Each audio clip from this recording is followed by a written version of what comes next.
Magandang umaga sa ating mga kabaro. Nandito na naman tayo sa ating, tawagin na lang natin ito, Kapihang Marinero. Magandang umaga sa inyong lahat mga kaibigan. Dito na naman tayo sa Kapihang Marinero. Naimbag nga bigat kada kayo, amin dita, nga kakabsat ko nga Ilocano. Maya paaba kay kayo ngan kengkeng Pampanga. Mayong buntag sa ako mga kaigsuunan diha sa Sugbo o sa Negros Oriental. Maayong aga sa akon kasimanwa sa Iloilo, abaw damo gid sa manggaranon dira sa Iloilo. Kasangkayan halete, maupay nga aga kun waray kasanhanting idoy diri ganito ni Sputing. Kun may hermanos e hermanas adyan na Sambuanga, buenos días. Kung may hermanos, hermanas adyan na Sambuanga, buenos días. Ha mga maas tayo manghud ko asug. Assalamualaikum warahmatullahi ta'ala wa barakatuh. La ilaha illallah. Nandito na naman tayo. At pag-uusapan natin ang isang paksa na napakahalaga.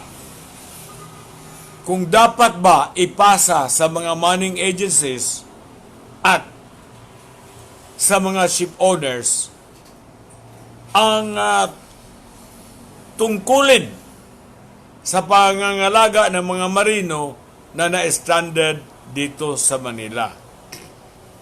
Well, napakahirap ng topic na to kung hindi talaga natin naintindihan kung ano ba ang responsibility ng manning agency ng ship owner at ano ang mandate ng Marina, ano ang mandate ng UWA. Una, pag-aralan natin ang pinirmahan nating kontrata, no? Ang pinirmahan nating kontrata sa POEA, Standard Employment Contract, ang responsibility ng manning agency ay from the point of origin where you are hired and after and when you are back. Meaning, kapag ikaw ay natataka na ang iyong pasaporte o seaman's book ng departure sa immigration, ibig sabihin yan ay nag-umpisa na ang kontrata mo. At pagbalik mo naman kapag ka natataka na ng immigration ng arrived, na dumating ka na dito sa Pilipinas at lumabas ka na sa immigration, ibig sabihin yan, tapos na ang tungkulin ng manning agency mo. Ngunit, sa panahong ito, kaiiba ito, ibang-iba ito. Hindi pa nangyayari ito, may tungkulin pa rin ang iyong manning agency kahit na natatakad ka na arrive ka na dito sa Kailangang masiguro ng manning agency na pagdating mo may matirahan ka na hotel o kaya ngayon dadalhin ka ba sa tugo na barko or sa dormitory nila kung meron silang dormitory. Now, kapag ka nandoon ka na, kaninong responsibilidad na yan? Papaano na yung pagkain mo? Papaano na yung yan? Dapat, ang masasabi ko, shouldered na yan ng UWA. Kasi ang UWA was created for the benefit and welfare of the OFWs. And that includes the seafarers kasi OFW nga tayo. No? Alam ba ninyo kung kailan ang UWA itinayo? Alam ko na marami sa inyo ang hindi alam kung kailan itinatag itong UWA. Ang UWA po ay itinatag noong May 1st, Labor Day yan, 1977. So tinatag yan noong May 1st, 1977 sa kapanahonan na si President Marcos ang presidente ng Pilipinas. Bakit itinayo yan? Para nga sa benefit and welfare ng mga marino. Ngunit noong itinayo yan, wala pong pondo ang ating gobyerno. Kaya, ang pondo ng UWA ay hindi po yan pondo ng gobyerno hanggang 2015. Naintindihan ba ninyo? Ang pera na nandyan, pera na binili ng building na yan, ang pera na pinasusweldo sa mga nandyan sa UWA nagtatrabaho, pati sa welfare offices ng UWA, ay pera yan ng OFW, land-based at saka sea-based. At ito na ang panahon upang ibigay nila yung welfare at saka benefit na dapat maibigay sa ating mga marino. Now, ang marino ay may kontrata, no, na may schedule kang paalis. Ngunit naabutan ka ng coronavirus pandemic.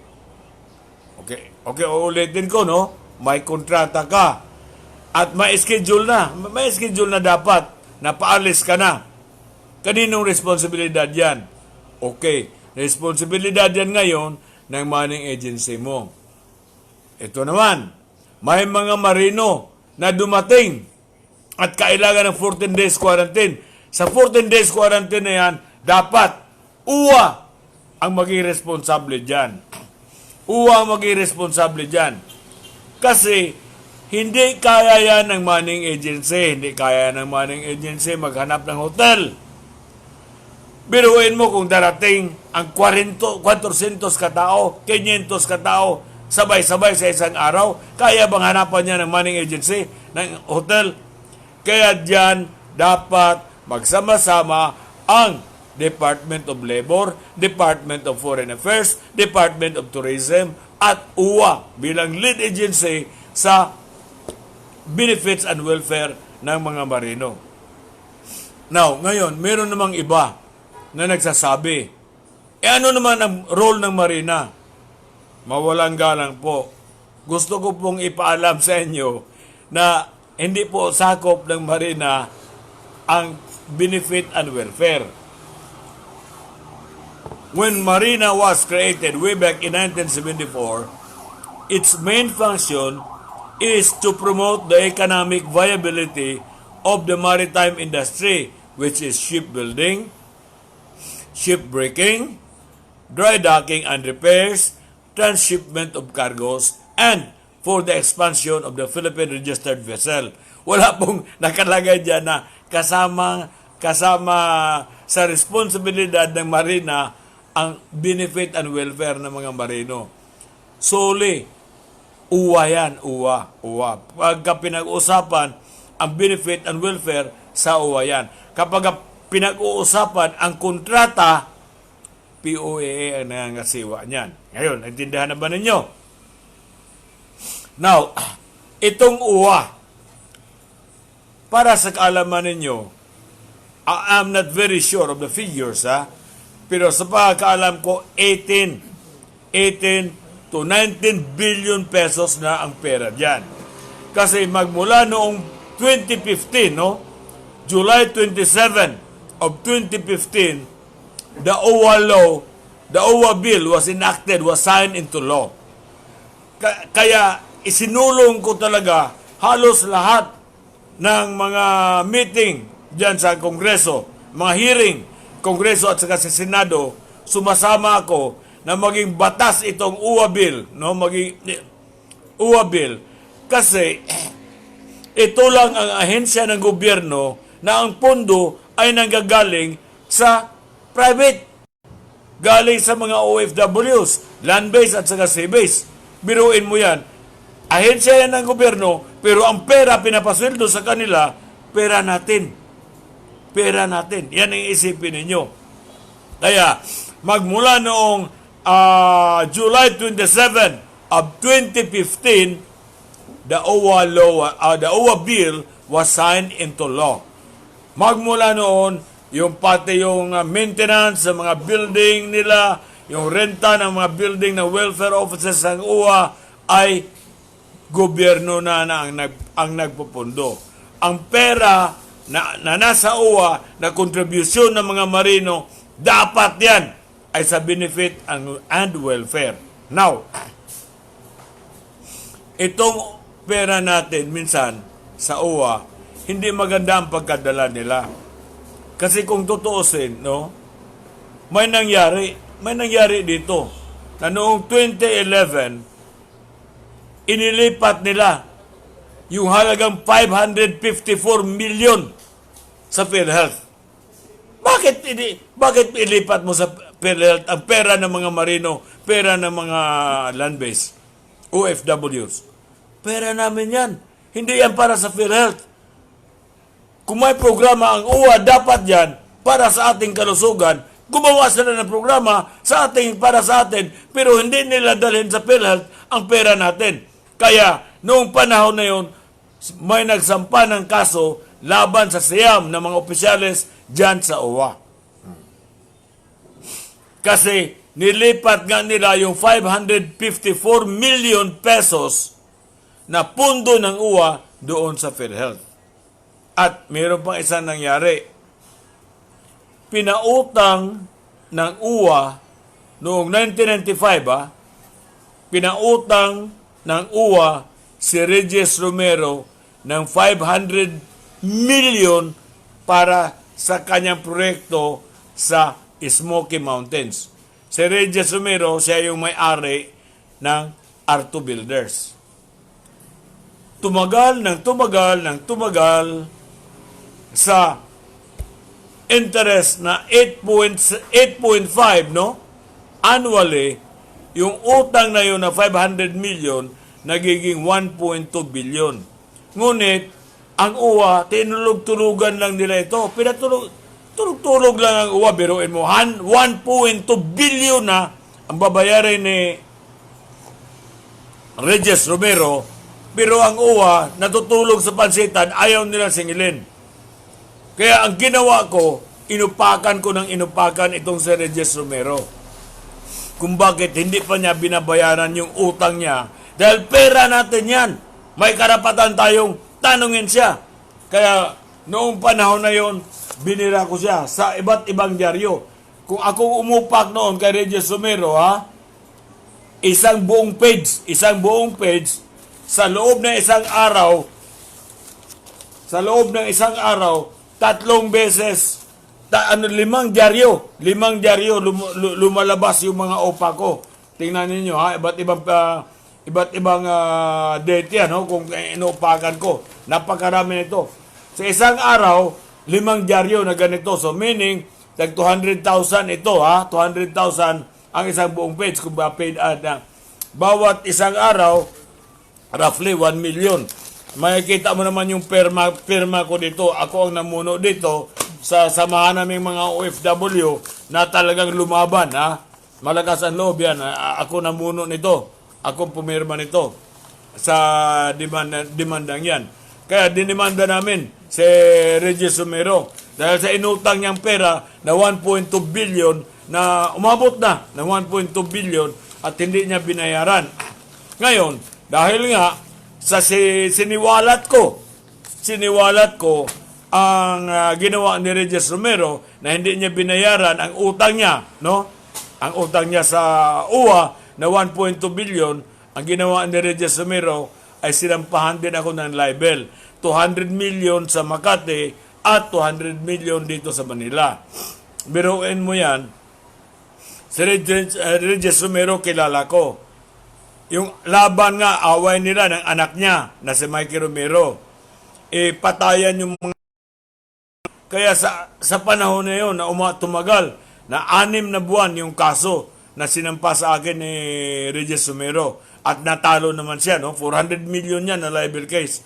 Sa 6 na buwan na yan, may caliber 40 ako dito, may caliber 45 ako dito sa record ko. Isipin mo yan kung gaano. I have risked my life just to get back that 1.2 billion.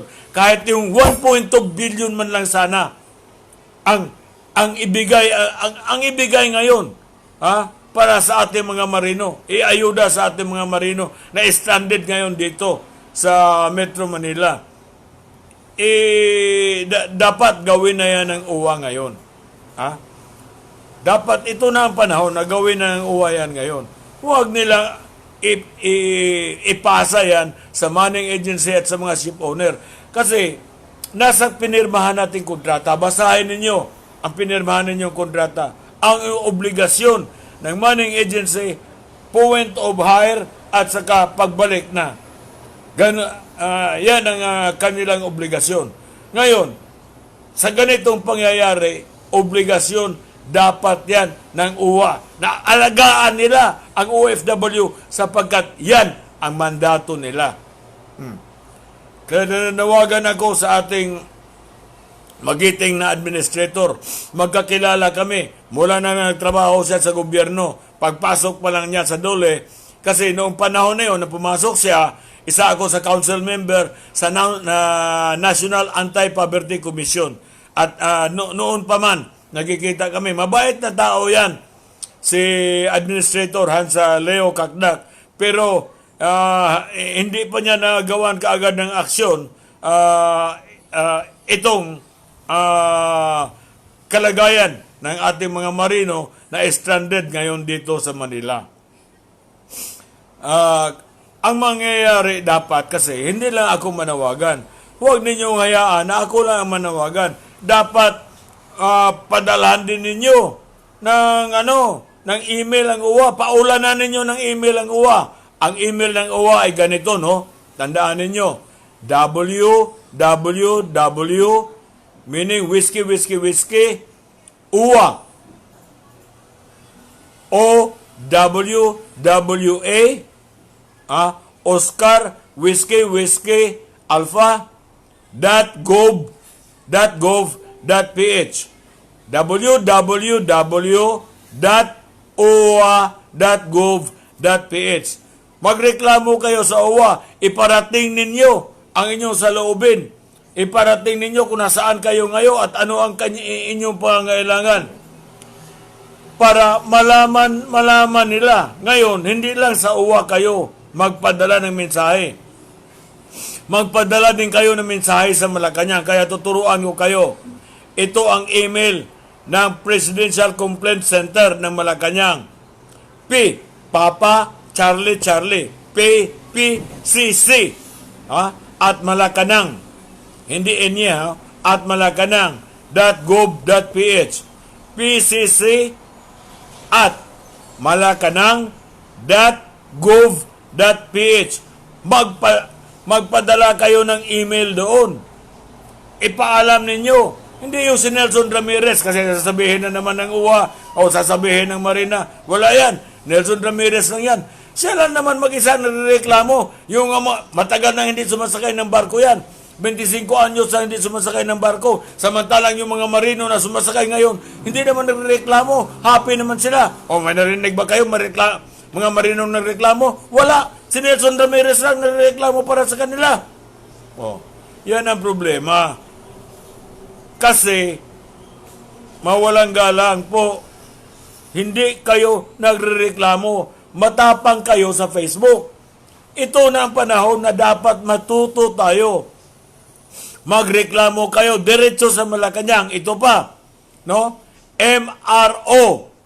MRO at malacanang.gov.ph.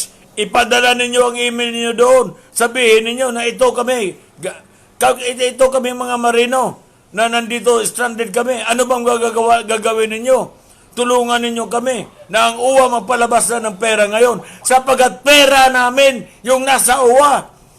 18 to 19 billion pesos yung nandyan. Kahit magpalabas muna ang UWA ng 2 billion para sa mga marino na stranded dito, malaking bagay na yan. Para naman guminawa tayo. Tingnan mo yung sinasabi ng UWA. Meron naman daw silang ibibigay.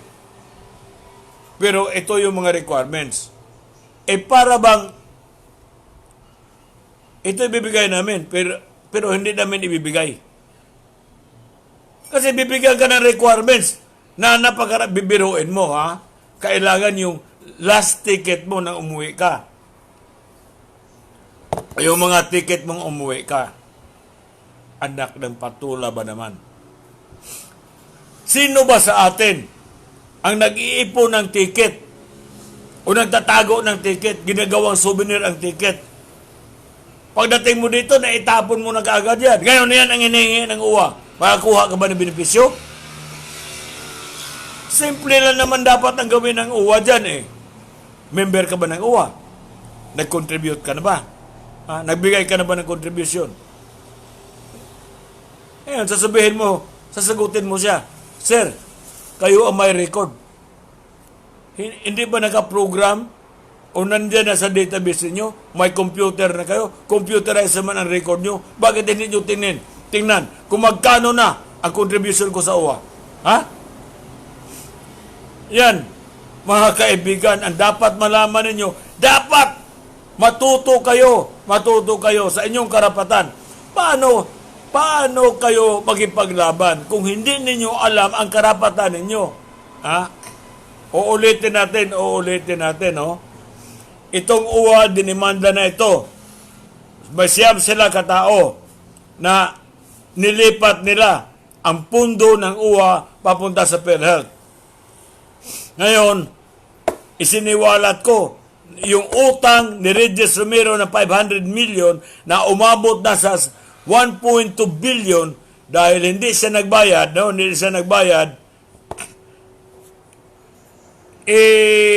biruin mo, yung ibang tao na hindi naman contributor dyan sa pundo natin ng uwa, nakakautang sila ng ganun kalalaki. Kaya nga, sabi nung the late, Roy Senyeres, ano bang requirements ninyo kung uutang ang OFW? Sir, ganito, sabi ni Ambassador Roy Senyeres, sobra namang higpit yung requirements ninyo. Ibigay ninyo yan dahil pera naman nila yan. Then you could take the risk. Pero kung uutang ka, ihigaan ka ba? Nasaan ba titulo ng bahay mo? Titulo na yung registration ng kotse mo? Abay, anak ng witing. Para nagpapahiram na ayaw naman magbigay ng pera. Ayaw naman magpahiram. Pera natin yan. Iba yung welfare, iba yung benefit. Ang benefits, yung mga halimbawa, yung mga training na binibigay nila. Yan, benefits natin yan. Yung welfare, ito na panahon, hindi ba? Yung mga land-based na OFW na kailangang umuwi. Sino ang nagbayad? Ng kanilang ticket, ng mga chartered na aeroplano. Pundo ng gobyerno dapat yan. Hindi ang pundo nila kasi wala na nga silang pera eh. Hindi mo na rin masisingil yung kanilang managing agency o kanilang mga employers doon mismo sa Middle East kasi na-bankrupt na nga. Kaya dapat handle talaga ng OWA yan. Ulitin ko. Ang creation ng OWA ay May 1st, 1977. 38 years muna ang dumaan bago na aprubahan itong OWA law noong 2015 na magmula doon hindi may pondo na ang gobyerno para sa mga empleyado sa OWA. For 38 years, pati sweldo ng mga nandyan sa OWA, pati mga welfare officers na nandoon sa labas ng bansa, ay pera natin yan, pera natin mga OFW. Kaya may karapatan tayong mga OFW na singilin ngayon ang OWA. At hindi nila pahirapan. Simple ang gagawin nila yan. Ikaw ba, nakakontribute ka na? OWA member ka na?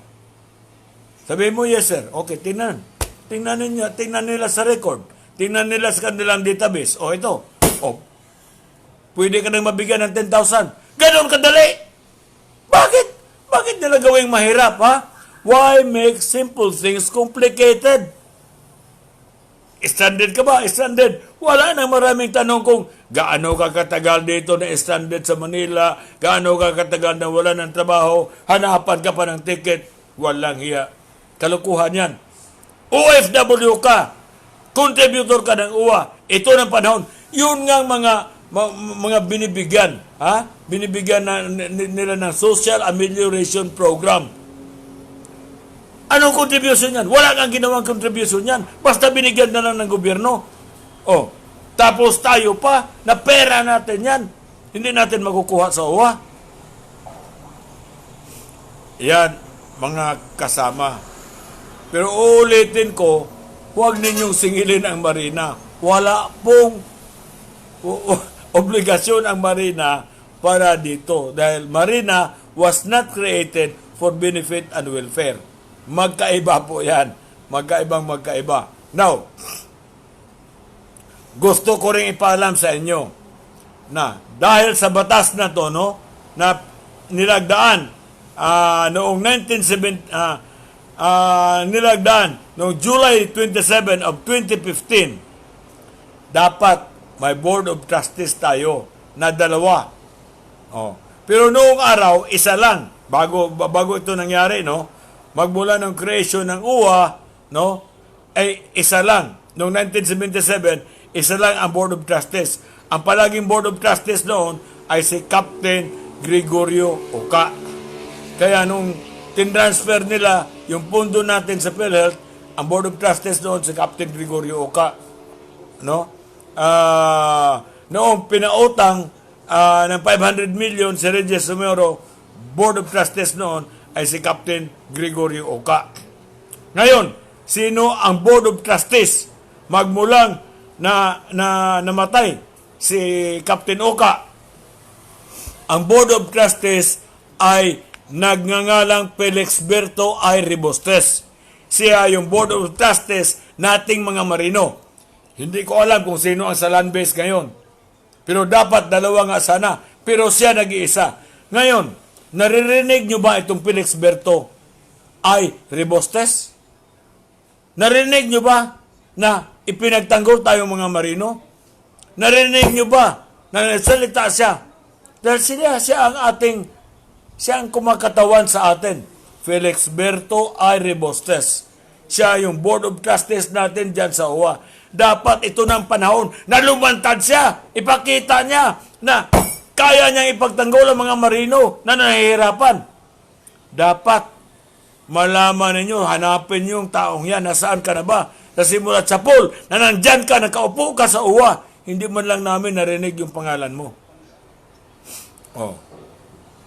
Yan mga kasama, kung palagi kayong sumusubaybay sa usapan natin ditong Kapihang Marinero, marami kayong matutunan sa akin. Mga matutunan ay mga bagay na hindi ninyo napag-aralan. Gagawin ko ang research, sasabihin ko sa inyo, pag-aralan natin. Ang susunod na topic natin, sa Miyerkules tayo ulit, ay yung COVID-20. Ano ba yung COVID-20? Yan ang kahirapan ng mga marino na hindi napaghandaan itong COVID-19.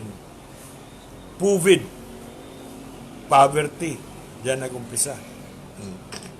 Poverty virus na tumama sa mga marino nitong panahon ng COVID-19. Maraming salamat sa inyong pagsubaybay hanggang sa Miyerkules. 9 o'clock din, maawa ang Diyos. Pag-uusapan natin ang COVID-20.